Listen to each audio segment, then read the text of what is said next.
everyone, this is Sagarika and you're watching TVS FYI Season 1.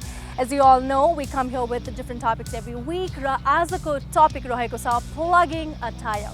One of the most annoying yet a very common problem that a biker faces is a flat tire. So many nails, broken glasses and screws lying all over the streets just to stab a hole in your tire. Thankfully, motorbikes these days come with a tubeless tire that is really easy to plug in. If a new tire is not on your budget, then maybe a plug or a patch repair from the inside of the tire could be the next best thing to do. To find out more about this, we are now headed to Iron Monk Garage. Hello, म कलश Tuladhar iron मङ्कबाट म आज तपाईलाई tyre plug गर्न सिकाउने छु।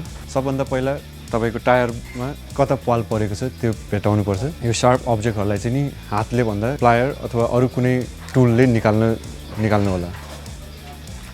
तपाईले sharp object निकालिसक्नु भएपछि पाल सफा गर्ने टुल छिराउनुहोस्।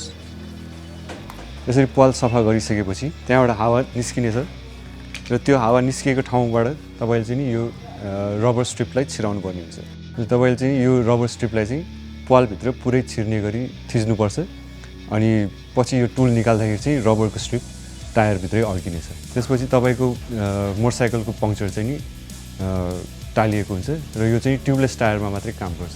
तपाईको मोटरसाइकलमा चाहिँ ट्युब राखिएको छ भने चाहिँ तपाईले ट्युब निकालेर त्यसमा त्यो पाल वरिपरि सफा गर्नुपर्ने हुन्छ र सफा गरेपछि रबर सिमेन्ट लगाएर एउटा प्याच लगाउनु पर्ने हुन्छ।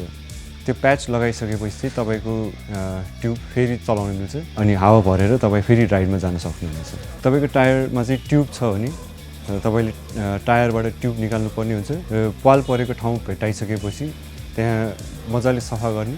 सफा गरेपछि तपाईले चाहिँ नि रबर सिमेन्ट पाल वरिपरि लगाउने र तपाईले रबर सिमेन्ट सुक्न अगाडि प्याच लगाउनु पर्ने हुन्छ र त्यो प्याच लगाइसकेपछि रबर सिमेन्टलाई सुक्न केही टाइम दिनुपर्ने हुन्छ। रबर प्याच सुकिसकेपछि चाहिँ तपाईले ट्युब फेरि टायर भित्र छिराएर हावा भरेर बाइक चलाउन सक्नुहुनेछ। Alright guys, this is it for today. Thank you so much for watching and I'm now very sure that you can also repair your tires if you've got a flat one. So with that I gotta go, but I'll see you next week with something even more interesting. Till then, have a great time ahead and make sure you ride safe.